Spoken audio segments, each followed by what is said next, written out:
episode of Inside the Recording Studio. I am Jody Whitesides, and with me, as always, is Mr. Chris Hellstrom. How are you today, Chris? I'm doing very well, and I'm very excited today, actually, because we have another guest with us here. We have Phill Scholes from SSL. How are you, Phill? Thanks for being here. I'm great, guys. Yeah, thank you for having me. I really appreciate it. Well, we're both excited to have you on as well. Can just jump right in because there's a fair bit to get to here. For people that haven't had the pleasure of meeting you at, let's say, at the NAMM show or something, describe who you are and what you do with SSL and a little bit of a background. Yeah, I've been with SSL a long while now. I'm based in the LA office. I've been in the LA office since about 2005 now, so that's a long time too. I do a whole bunch of things for SSL, but I mainly focus on the large format consoles, and I do a lot of installations, a lot of training, and I also help a lot of customers with solutions, be that new consoles or help with classic SSL consoles. But yeah, I do a whole bunch of things. And my official title is Vice President of Technical Operations. In terms of what I do on a day-to-day basis, it's anything to do with large format consoles. All right. Nice. Quick question before we dive into the super technical stuff and the history of SSL.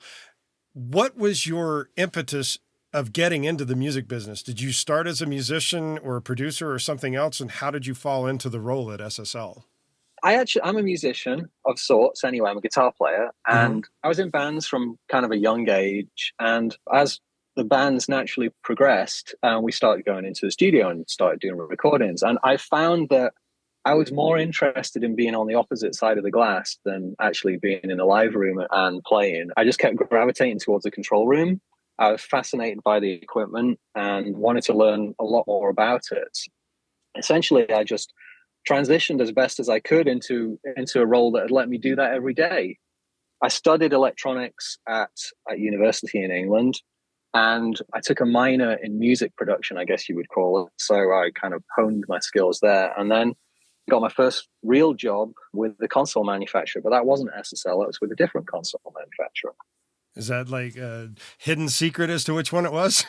No, not at all. I mean, I'm happy to go into as much depth as you guys want. I can bore you with stories of my time in England as much as you guys want to listen to it. So my first job was at a company called AMS Neve, who still to this very day make really good recording consoles as well. So I was with them about 6 years. My last role there, I ran the analog department. So I brought into manufacture their flagship analog console, which they still make to this day, which is called the 88R. Okay. So, yeah, I was very involved in recording consoles since back in the 90s, actually, was when I was working there. Right on. Nice. It's funny to hear you say, because both Jody and I consider ourselves guitar players first. I guess that's our first instrument, primary instrument.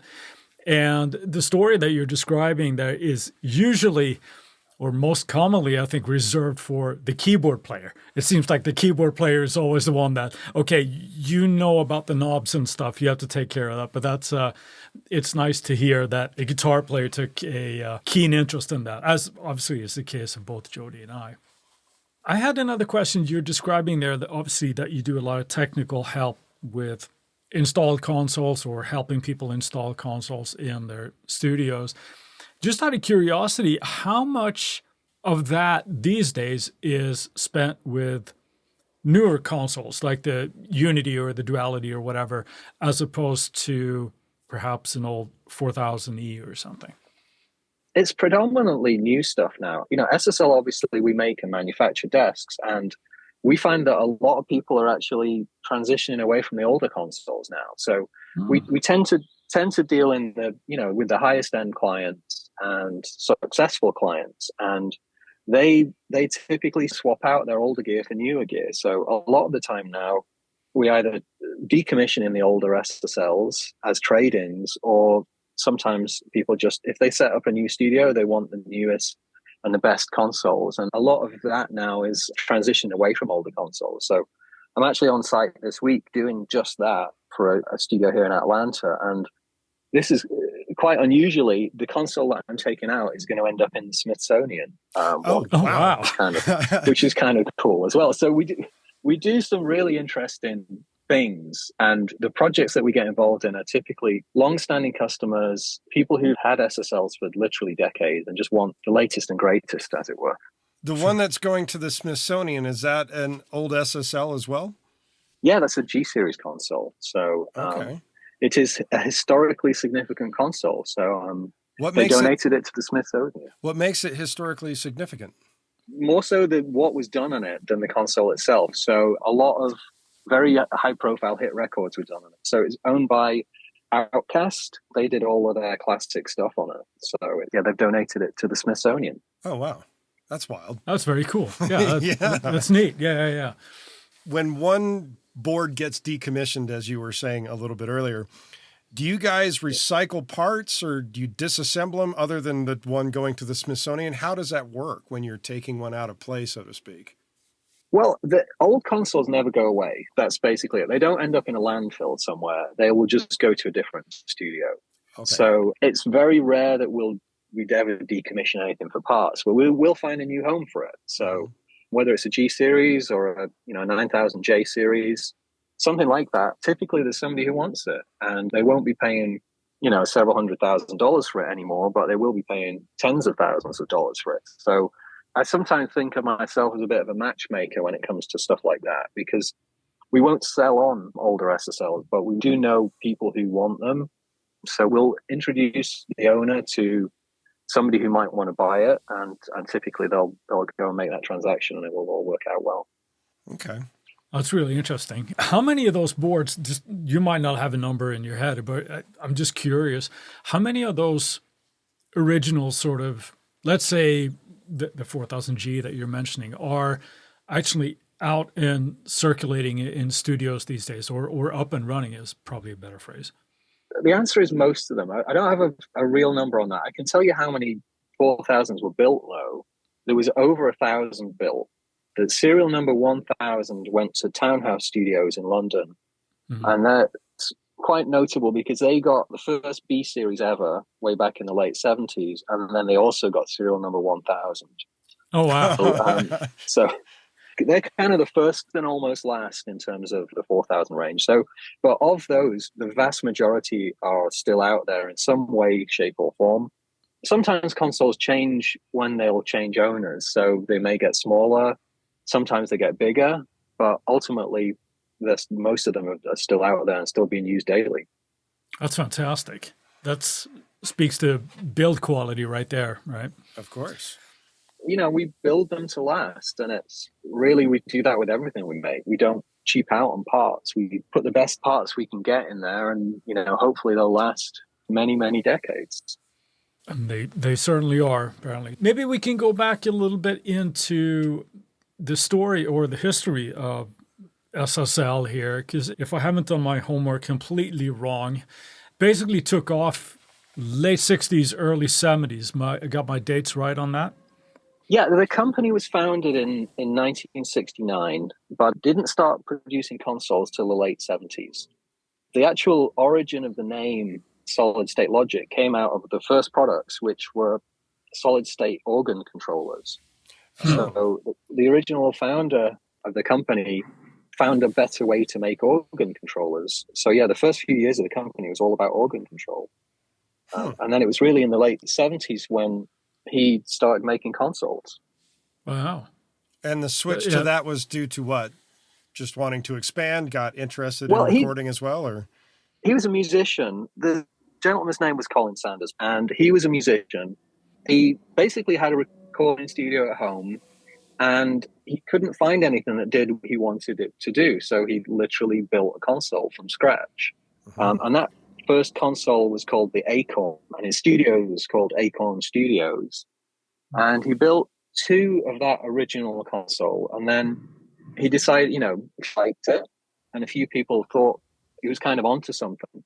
So he started in consoles, and he took one to a trade show, and then the people really liked it and said, well, you build them, we will buy them. So he started then commercially making consoles. And the first SSL saleable consoles, if you want that, they were built in 1978, and they were the A series and B series consoles. So there were two A series and B series consoles. And then after that came the 4000E series, and that was when then things really started to take off. He got a big order from a customer in Denmark, and that almost, it was kickstarted the company. I guess in modern terms, you'd say it kind of it was a Kickstarter. He ended up building 17 consoles for this customer Denmark's radio, and that was really the start of things. So when you're saying they built 17 consoles, how many channels was it per console, or was it an individual channel strip type thing? Early SSLs, we've come really full circle now with the size of consoles. So that the first 10 consoles built were either 32 channels or 40 channels. And they stayed that way for a little bit of time. And then the growth of the channel count went through the 80s. We started building 48 then, and then 56s and 64s, always in channel increments of 8. Mm-hmm. And then we got up to the stage really in the 90s where these things were absolutely enormous, huge consoles. The channel count has just increased and increased until I would say the last 10 years or so, 15 years or so. And now we're back down to more manageable sizes again now for many people. What's the biggest console size that was built by SSL? 128? 120. 120. So okay. If you think about kind of large format consoles, we've always built the biggest ones that it's possible to build. I don't think any other manufacturers have ever gone beyond 96. We've done multiple 104 channel consoles, 112 channel consoles, 120 channel consoles. And the reason we're able to do it is really the design of these things is such that it was able to be repeated and expanded and still retain really good noise figures and really good workflow as well. Throughout the 90s, we really perfected the huge console, and still to this day, we've made the biggest consoles that there are out there.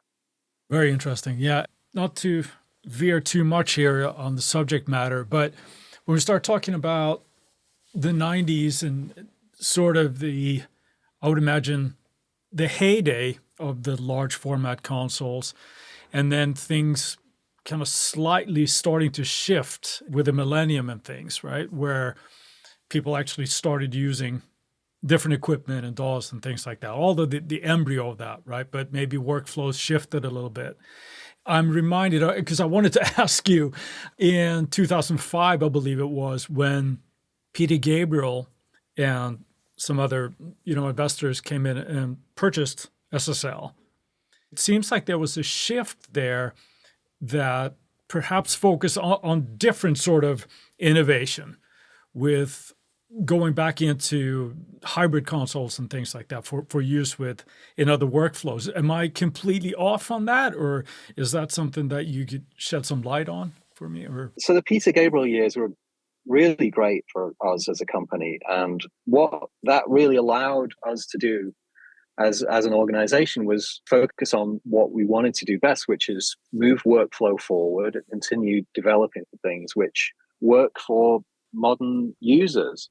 And Peter was essentially having an owner who understood what we did, was willing to continue pushing us in that direction. That really helped. So prior to Peter anyway, the owners of SSL, since sadly Colin Sanders passed a long time ago. So in between him and Peter, we had other owners. But Peter really had a vision for the company. And as an owner of multiple SSL consoles, he understood why people bought our consoles, because he bought several himself. right. So he just kind of opened it up and said, whatever you guys think, whatever you want to do, we'll support you going in that direction. So we started releasing products which really were geared towards, the Pro Tools workflow, that integration with DAWs. At the time, mostly Pro Tools. These days, it's also other DAWs as they become more popular. And so, we developed a lot of consoles smaller than the traditional large format, which helped people to work the way they wanted to work. And these days, we have a whole range of things, including plugins, small consoles, small controllers, and a whole bunch of things now. So it's very diverse now in terms of what we make. Yeah, because that's something that I wanted to touch on as well. It might be a little bit premature to kind of go into it here, but I was thinking before we're going to have you on here how there has been this shift, and SSL seems to be the ones that are, at least in my eyes, I think Jody's as well, are like getting it right when it comes to the control surfaces and all this kind of things, and the integration with the 360 system and software and all that, and as well as obviously your own plugins and everything that are coming with that. So it seems to be very, very forward thinking and sort of trying to come up with a unified way of working where you still have that fingers on faders, but you're essentially just using a control surface. Yeah, that's really an evolution of what SSL's always been about. So what made SSL successful in the 80s was not just making a great sounding console. There were already great sounding consoles out there, but they didn't do things which made them attractive to people. If you look at the 70s consoles, they're all got great EQs, great mic pre's, but not all of them had compressors on the channels. Not all of them had bus compressors, and none of them really integrated with the other items in the studio. So what really made SSL different back then was the idea that you could actually work at a great sounding console, which was flexible, which did things like controlled the tape machine and had a recall system, and basically meant that you could work quickly and work well and integrate with all of the other aspects of the studio. That's really what we still do to this day. We don't just make great sounding products, we make great sounding products which really help workflow. And the people who use our products understand and appreciate that. It's not just one thing. It's something that you want to sit in front of and use for 8, 10, 12 hours a day, because it has that functionality to keep you there, to keep you in the creative mindset and actually not make you have to think too much about what you're doing. When we talk about workflow, it really is wanting to keep people in the creative mindset and enjoy what they do. And I think that's really, for the most part, what SSL does, is it keeps people, working the way that they want to work, not just makes it such that you have to work in just one particular way. Out of curiosity, now that you've just touched on all of that, is it incorrect to say that SSL was the first console with automation, or is it true? That was the case? No, it's not. No, we're not the first console with automation. That actually came out in the late 70s. I think the biggest thing we did first was Total Recall. So the idea of putting a computer inside a console, and SSL invented Total Recall, but we didn't invent the automation system. We developed the automation system, which became the most popular, but it wasn't the first. Okay. But Total Recall is that first company to have Total Recall. That's pretty amazing right there. Yeah, totally. And that was a game changer, especially for commercial studios, because you went from only being able to book one session a day to now, oh, you mean we can book another session after that session and go back to the first one the next day? Yeah, you can do that. So studio owners quickly began to realize, okay, for my business, this makes a whole bunch of sense here. And this is going to mean I can book my studio more and for longer hours. And it also means that the other thing was that people could go from one studio to another studio and be able to transfer from one SSL console to another SSL console. So it meant that, much like we do today, where we might be working in different environments, you could do that then on the 4000. Mm-hmm. And you wouldn't have to kill the assistant that inadvertently pulled all the faders down in between sessions, right? So yeah, everybody wins. Exactly. Yeah. So on a nerd level question in relation to that, how did you transfer a session on a 4000E in one studio to a session in another studio with a 4000E? So they were all proprietary computers. The other thing about it was, back in those days, you couldn't really go and buy a laptop or anything like that. So it was a proprietary computer on every SSL. So we built the CPUs, we wrote the software, and there's a drive system on each console, whether it be Bernoullis back in the day or literally 8-inch floppies, and that transitioned into 3.5-inch floppies. So yeah, basically it was an old disk-based system that you could transfer from one studio, and you took the physical drive with you, just like back in the day you would take the physical tapes with you. You would take the physical drive as well. Oh wow! So the drive didn't stick with the console. You actually had to take the whole drive. Well, it's a cassette. It's basically a cassette that you took with you. Yeah. Mm-hmm. Huh. Yeah, how times have changed. Right. No, but it's interesting. I mean, because today's environment, people that are unfamiliar or I never worked in that environment in front of an SSL, but take so many things for granted today without reflecting on what it is that we're actually doing and how amazing it is that we can actually do the things that we do with the equipment that we have today. So just looking at it from where it actually started and what it comes from it's fascinating. Well, one thing I'm kind of curious, if you've got a console that you've created out there that was 120 channels, yeah. How many people are sitting at that console to operate that thing? That one, there's a couple of things. That one, usually it depends on the usage case. So if you're doing scoring, then you will have multiple operators. If people are mixing, it might just be one guy on there. That's the other thing about having an automation system is it's not back to the days where you had 4 people moving the faders and rehearsing. It was, you could tweak a fader and then you could go on a different part of the desk. And we've built some crazy custom consoles. And that one I mentioned actually had a motorized speaker shelf on it with presets for the near fields. Okay, so like depending on where the guy's sitting, it would just shift left or right into the room? Exactly. Oh, wow. Exactly, yeah. There's been some really nuts custom consoles through the years with the craziest options. One of the things that we really were known for was building things which creative people wanted. So we've done things like that. We built hybrid consoles before hybrid consoles were a thing for particular customers, and we've done custom colored consoles for certain artists as well. Famously, there's a purple SSL at Electric Lady Studios because they wanted a purple console. So we've done a whole bunch of stuff through the years to really make people the consoles that they really wanted. So I could get a white one to match my last. You could. That's been talked about. That's never happened. Somebody wanted a white console with gold faders, but ultimately they decided it may have been a bit too bright. Yeah. So they went with the normal SSL colors in the end. I'd like the console, but I need that in white and gold. Right? Yeah, one of the craziest colors we actually did do is Red Bull Studios in LA. The color scheme of that console is like a can of Red Bull. It's silver with blue trim and red faders. So it looks like a can of Red Bull. Right. I think I've seen that one, actually. I've been there. Fantastic.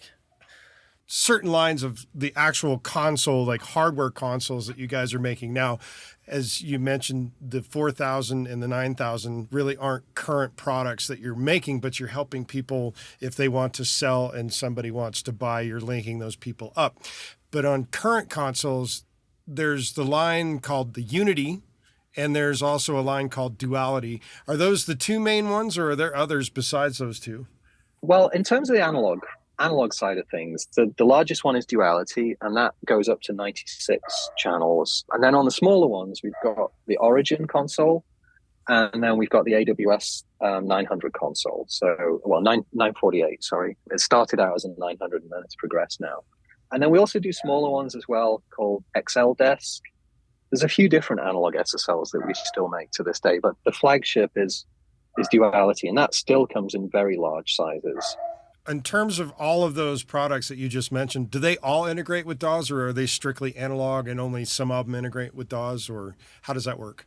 Most of them integrate with DAWs. So we're kind of known as the all singing, all dancing console with all of the features, but we started to recognize that there is a need for people who don't want that every day. The console we came out with about 4 years ago now, called Origin, is designed for those people. So that's really a straight ahead analog console with no recall, no automation, no door control as well. But that's for people who just want a straight ahead analog console that sounds great. Okay. Interesting. Question that I have now that you've mentioned all of those, and which kind of can and some do and some don't work with DAWs. What do you find most common right now with studios that are buying these types of units? Are they mostly wanting to integrate with DAWs, or are they dependent upon the product that they actually do? It's all over the place, honestly. I think the DAWs proliferate every studio. So you don't really find a studio that doesn't have a DAW anymore. The other thing about having consoles which are flexible is we don't really force people to work in a certain way. We work well with people who want to work different ways. So, we have people who will buy a console with automation and recall and just won't happen to use the automation because they've got so used to doing stuff in the door that they want to continue doing it that way. So we actually brought out a feature on the Origin console, which essentially made the faders go to 0. So there's a button on there. So it doesn't matter where the physical fader position is. It's always at 0. So if you've started to do something on your laptop already and you've got automation there, then you can do that and work on that console that way. So it's really all over the place. I think one of the things that I find is part of my job is to go out and spend a lot of time in studios with people who work at a very high level on a regular basis, and everybody works differently. There's no right or wrong way to use an SSL or anything. It's everybody works differently. And a lot of the times now, the console is kind of a hardware insert into a DAW workflow, but there's certain things that they will just go to the SSL for because they're comfortable with it, they know it, they want that EQ or that compressor, and they still want to do a little bit inside Pro Tools as well. So everybody's all over the place. I don't think there's a typical SSL user. I think there's a whole range of SSL users. There seems to be a trend where people want to get their hands on faders again, as opposed to for a long time in the 2010s, let's say, while people were doing a lot of work with laptop or keyboard and mouse type of thing. Having knowledge of the past and everything, it seems like people are getting more and more interested in whether it's a control surface or an actual console. I'm wondering if there's a resurgence of sorts in a way, but maybe SSL, given the history, hasn't been really that affected, and it's just been green grass or positive vibes all along. Oh, yeah. Mostly the clients that we deal with are the highest end studios. For them, their business has definitely changed. And then the type of sessions that come into the studio has definitely changed. But I think ultimately for the high-end commercial studios, there's not really been too much of a difference in what they'll put in there. But the way that the clients interact with the console is a little bit different. But having said that, I mean, we've had a few customers that actually went to an in-the-box solution for a couple of years and then just realized they were missing something. A guy called Rich Costi came to us. He'd been mixing on various different consoles through the years, including SSLs, and he went back to in the box and was there for about 2 years, and then he came back out of the box, mixed on a duality, and he was really blown away by the fact he'd kind of forgotten what that was about. He started again working on large format SSLs for a number of years now. I don't know how much you sit there and discuss these things with the clients that you have. And I know that there's a client not far from me that you were recently in town for. The question I have when you mentioned this guy who went in the box and is now coming back and mixing on large format consoles, do you feel it's more of the mix engineer being a musician of sorts by playing the console in a sense, which is not the same thing as playing automation channels and things with a mouse inside a DAW? And things when you watch guys like Al Schmidt, when he would do videos of working on consoles and essentially doing a mix live as the thing is being recorded, and you can see him moving around, pushing and pulling on faders and tweaking knobs all in real time. Do you feel like that's a reason why he would have come back out of the boxes, because it's more like he's playing the console in that sense? Yeah, and that's a big part of people's workflow who work on consoles, is having that immediacy. I spend a lot of time with people who gravitate towards that, and we have to remember as mixers that we are part of the creative process, and the instrument which we happen to play is a different instrument to the talent that who we might be either recording or mixing. But ultimately, we play a big part in that creative process. So anything we can do to help that process, make it quicker or make it more enjoyable, really helps towards our finished product. And Manny Marroquin has quite famously a couple of times said the instrument he plays is his SSL, and he plays it really well. and it's you go and see these guys mixing on these consoles, and it's like an accomplished guitar player or a keyboard player. That's their instrument. And a lot of the time when you're mixing on these consoles, you're really not thinking about what you're doing. You are just doing it. You are so used to the hardware, you could literally mix with your eyes closed. And there's a big difference between that and just a DAW workflow. With a DAW, maybe you need to insert a plugin and then you need to look at it on the screen, but you can only really do one thing at once. And it's difficult to switch between channels quickly or just rebalance a fader quickly. And if you're doing that on a big console, it's really easy to do without thinking about it. And ultimately, if you can get proficient enough at something that you don't have to really think about it, that's when the enjoyment happens. I would say one of the things with mixing on a big console, it's kind of like when you drive a car. Once you've got to the point where you know how to drive a car, you don't really think about driving a car anymore. You don't think about going, oh, where's the indicator stalk? Okay, there it is. Let's move that. Okay, where's my gear? Oh, I need to shift from this gear to that gear. What you want to do is get to a place. You don't want to go through the mechanics of getting to a place. You just want to get to a place. And that's what mixing on hardware and on a console can be like. It's ultimately you can get there without thinking about the process. You can just enjoy it. You'll see a lot of times people are tapping their heads when they're mixing. People are very demonstrably enjoying what they're doing. And I think that leads to a better product. That leads to, and the product being the finished mix, that leads to wanting to mix and enjoying mixing, and ultimately the clients are going to see that as well. If you've enjoyed something and you've really got into it, then when you submit that mix, that's going to come through. I don't disagree with that statement. In that regard, it adds an element of humanness to the mix, whereas when you're strictly in the box and using a mouse, the idea becomes, I'm going to put an automation point here and it's very precise, as opposed to humanly tweaked with a fader or a knob, which leads me to push into the concept of the control surfaces that the SSL company has now released and has out, along with the software that you guys developed to run that as well with multiple DAWs. What I'm talking about is the UF1, the UF8, the UC1, and the 360 software. In thinking about that in terms of large format, because sometimes you can put together extremely large use cases of tracks in a DAW that would be unwieldy on a large format console, in a sense, because you can go well beyond 120 tracks. The idea there, I guess, is that where SSL is trying to take things in terms of those types of pieces of gear and software, is to get that human element back into the idea of mixing in a DAW? Yeah, definitely. Things like the UC1, I think they're really the best of both worlds when it comes to hardware versus software. That's what we really want to do, is just take that creative mindset and make it suitable for people who want to work today.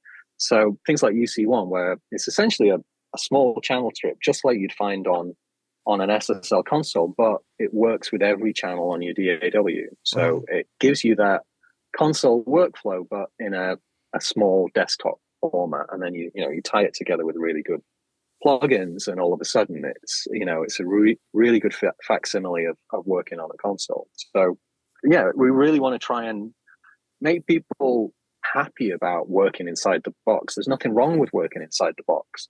And if you can do it in a way which is enjoyable and also harks back to what you might be used to on SSL consoles, then that's what we want to do too. We have people who have a big console who also have a UC1 or a UF8 or a UF1 and use those as well. They'll have a small studio at home where they prep stuff and they'll do stuff, and then they have a bigger studio elsewhere. So it's not just about this is the only way to work. It's about how do you want to work and what fits that environment that you want to work in. The question that I would have, not having delved into the max and min ranges of things like the UF8 and the UC1, how many of those can you string together to make the largest thing? Obviously, it would be weird to do because you probably just want to get a large format console. But if you were going to recreate it using the UF8, the UC1, and I guess possibly the UF1 included in that, what is the max number of tracks that you can throw together with that? The UF8, you can string 4 of them together. So it's basically 32 faders. And that's typically more a limitation of the DAW than it is of what we do. So we communicate with the DAWs. But yeah, you can have up to 32 faders, basically. Most people don't do that. And I think 16 faders is kind of the sweet spot for a lot of people because ergonomically it works really well. It's not a big reach. You can sit it on your desktop. It's comfortable. Sure. So, but yeah, we can go bigger than that. But I'd say there's a case for 16 being a kind of sweet spot of what you would want to do. And of course, that doesn't just access the first 16 channels in your DAW. You have a layer system. So you can, if you've got 150 tracks, you can still access those. You just bank left and right, essentially. Right. The limitation that you just spoke of, is that more to do with the transfer of information via MIDI, I'm assuming? And is it going to change coming with MIDI 2.0, or is that just literally the limit is 32? That's the limit. Yeah, at the moment, the limit with Pro Tools is 32. One of the reasons that we have the 360 software is it's really our interface between the DAW and the hardware. So it gives us a level of control that you don't get by just the kind of protocols that are out there. Ultimately, it's a piece of hardware that talks to a piece of software. So as things develop, as protocols develop, we can develop too. And that one of the things that we very actively do is continue developing products. It can do whatever it needs to be done. When Pro Tools version 19.3.5 comes out, we can work with that as well. Right, okay. Chris uses Pro Tools for his current job. We both are longtime Logic users. I'm really getting knee deep in with Luna. I know that recently there was an update with the 360 software to integrate really well with Luna, or at least a lot better than it did previously. You're mentioning Pro Tools. I'm just wondering, is the protocol with the 360 software, is that Pro Tools based, or is it MIDI 2.0 based? No, we don't do MIDI 2.0 as such. Oh, okay. It's essentially proprietary. So it's middleware, for want of a better term. Uh-huh. So it's an interface between the hardware and the DAW. But the reason I mentioned Pro Tools is it still seems to be mostly dominant, but we equally work well. And actually some of the other DAWs, the integration is tighter. Logic's really good. You can actually do up to 48 channels in Logic, which you can't do in Pro Tools in terms of control. But we have profiles for all of the DAWs, and Luna is definitely one of those that we are continuing to develop with UA. You know, we do have very close links with the manufacturers, and so we very much talk to them when they have new features coming out. We know about them, so we try and take advantage of as much integration as we can. Because we understand, you know, Luna especially is really, really taking off. Well, I certainly like it.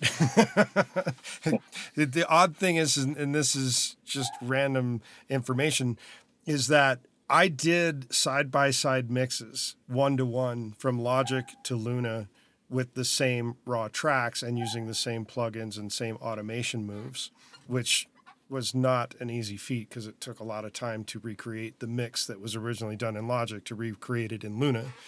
And doing a blind listening test, oddly enough, everybody that did the A/B comparisons of all 8 of the mixes that I did this way, 100% across the board chose the Luna mix over the Logic mix. And oh, wow. That was, yeah, Chris I was one of those people. He can attest to it. Yeah, it was definitely one of those things that, you're fooling yourself. It's BS. It's ones and zeros. But it's something there, the way that Luna integrates with plugins. And I have certain hypotheses that I can't prove with that. but I think it has more to do with the sort of randomness of spatial plugins like reverbs and delays and all the emulations that are going on there. Yeah, I was one of those victims. I said, the Luna mix sounds, it had something just like slightly better or just different anyway.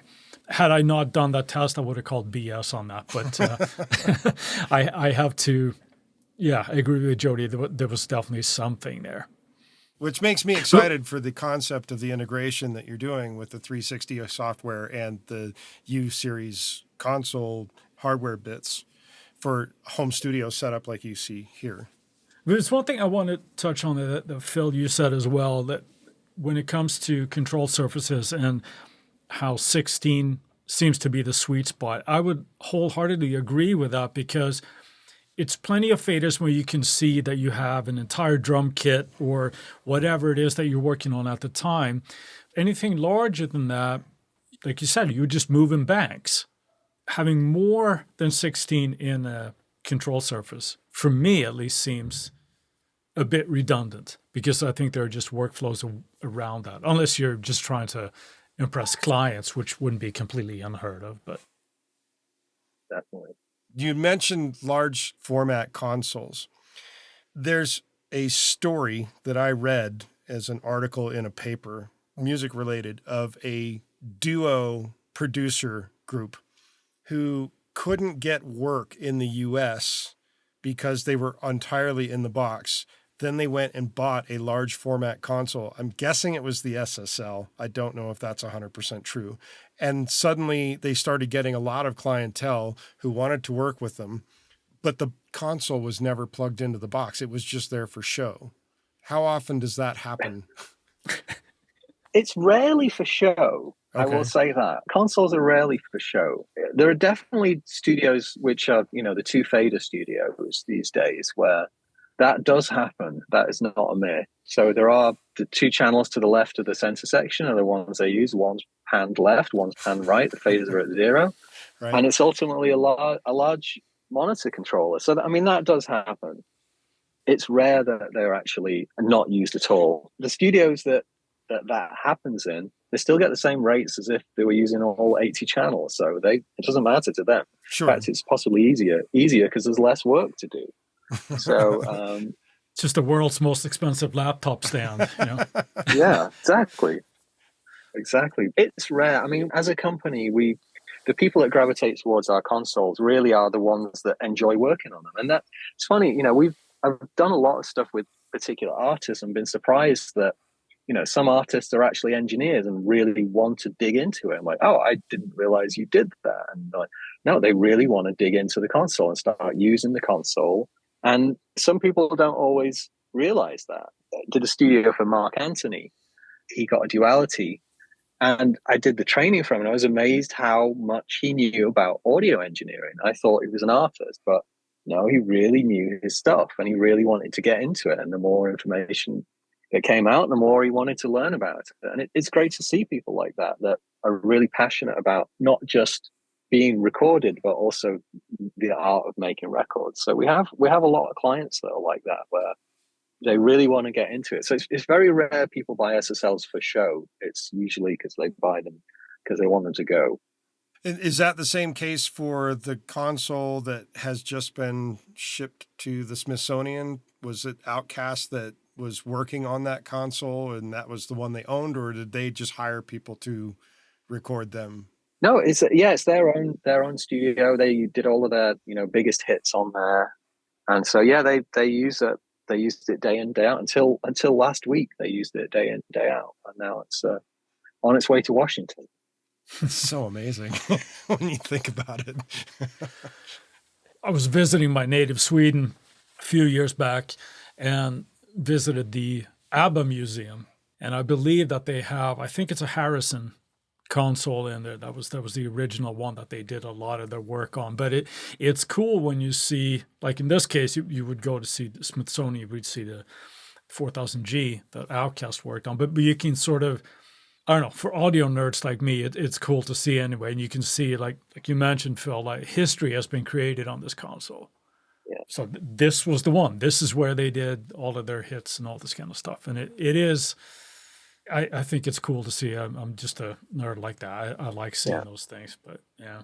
It's funny. It's really, I feel like it's really becoming mainstream now in terms of people's knowledge of the process. People are getting more exposed to it now, not just us who work in this field, but the general public now know what auto-tune is. They know what Pro Tools is, and people have a real willingness to learn about it now. So I think it's great that, museums are actually latching onto this, and people are hungry for not just new music, but also want to understand what went into that music now. So it's cool. In the last 18 months or so, there's been a bunch of adverts on the TV featuring recording studios and featuring consoles, and I don't think I'd really started to see that up until recently.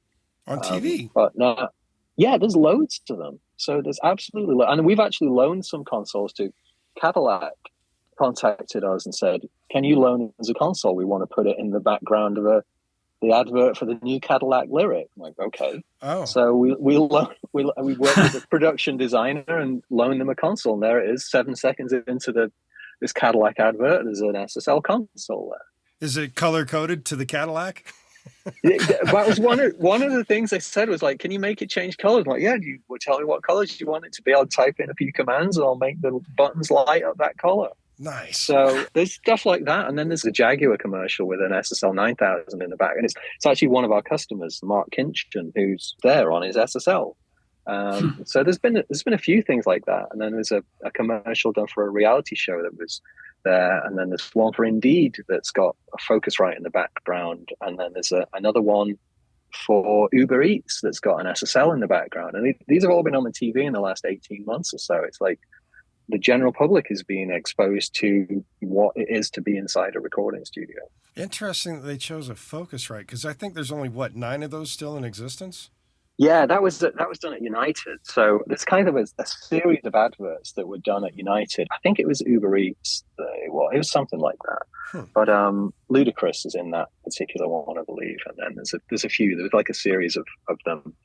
Yeah, they just looks like they booked out United for a week and went and recorded their commercials there. Nice. So in terms of SSL and where it's going in the next 10 years, is there any seer-like quality that you can spit out and say, hey, this is what I think might happen? Yeah, the key thing is we're always moving forward. One of the things that people ask us when it's like, well, are you guys working on a new console? I'm like, well, yeah, we're always working on a new console. That's what we do. Mm-hmm. We're always working on a new console. We really want to push the boundaries in terms of the way in which people work. And so under our new ownership of Audiotonics, it's really helping with that. So Audiotonics has bought the company from Peter Gabriel a few years back.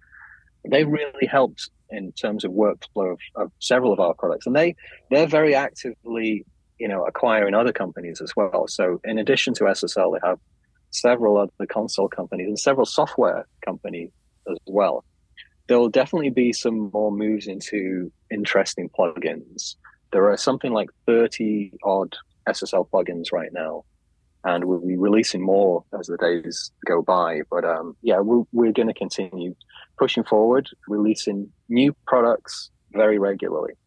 Yeah, I'm really impressed with not just the obvious plugins from SSL, like the channel strips and things, but I am a Slate subscriber, and so I'm therefore also an SSL subscriber at this point. The things that plugins, I should say, that have really been interesting to me to see from SSL are the Fusion series, where it's adding something a little bit extra. It's not just I suppose it would be easy to think that SSL resting on laurels and the sounds of the consoles, because that's kind of what we're known for. But there are also these little, I don't want to say niche plugins because that wouldn't be right, but strictly to add to certain functionality, like the drives, the saturators. There's the high frequency compressor is another one. Yeah. The great things for my workflow and in mixes and things that I guess what I'm trying to get at there, that seems to be a willingness and a drive to come up with new solutions and problem solvers that are not everybody has, because a lot of people now have like a 4000E channel strip. Big fan, by the way, but there are other things as well. So I'm really enjoying the SSL plugin suites as well. It's all about moving things forward. We're known for an EQ or several different colors of EQ. We're known for a bus compressor, but ultimately, they're just two things that you need. You also need a de-esser and a really great reverb, and maybe a multi-band compressor, and so on and so forth. So that they're tools we come up with as well. Yeah, we want to continue doing that. There's a new plugin. I won't mention it. I will. New plugin. I will later. Yeah, new plugin coming out extremely soon, which is, again, something that you wouldn't have necessarily SSL do that. You wouldn't really expect SSL to come out with it because it's not in any of our consoles. It's a new thing. So we have a bunch of people in development who really want to push things forward. And I think we're reasonably unique in terms of the people that design our stuff really use consoles and are mixers. I don't think there's anybody in SSL that isn't an operator in some way, shape, or form. And not every audio company's like that. Right. So we use our stuff, and we also talk to customers who use our stuff regularly. So we know what people want. We try and take that feedback from people and turn it into a product. Awesome. But one thing I think is interesting is the control surfaces again. I hate to keep coming back on that, but it's something there with the workflow for people that are used to working in the box and they have just been a traditional laptop or mouse and keyboard kind of guy, but they start feeling what it's like to have the tactile functionality of, instead of mousing up a level, you have an actual fader to push. You can do things like, you're obviously moving several faders at one time if you want. That's difficult to do in a DAW. So I think that whole work thing where you said about playing a mix before or using it like an instrument, when you just start to discover that, I think it's hard to go back and not have those faders and knobs to turn. So I think the whole UF range there in the UC1 is, to me, it's like when I saw it at NAMM the first time it came out, it's like, oh my God, I have to have one. That's one of the things that I really try and push to people. It's hardware, and it doesn't have to be SSL hardware, but it's hardware. There's a really satisfying feeling when you work on hardware that can't really be replicated in a plugin. Plugins there's nothing wrong with plugins; they're absolutely great, but there's a lot to be said for just grabbing something and it having that immediate tactile feedback. Like I said, just like a guitar or drums, or you can get electronic drums, but it's nice to play a drum kit. It's just a nice feeling. I don't disagree. At this point in the podcast, what we do is we ask 3 questions to get your perspective on certain things that we ask everybody that we interview on the podcast. And I will kick it off with this. What is your favorite piece of gear that you can't live without? My favorite piece of gear that I can't live without? It's a console. Honestly, it's a console. I love mixing in analog, and I find a great deal of satisfaction mixing in analog. So it's an analog console. And anyone in particular?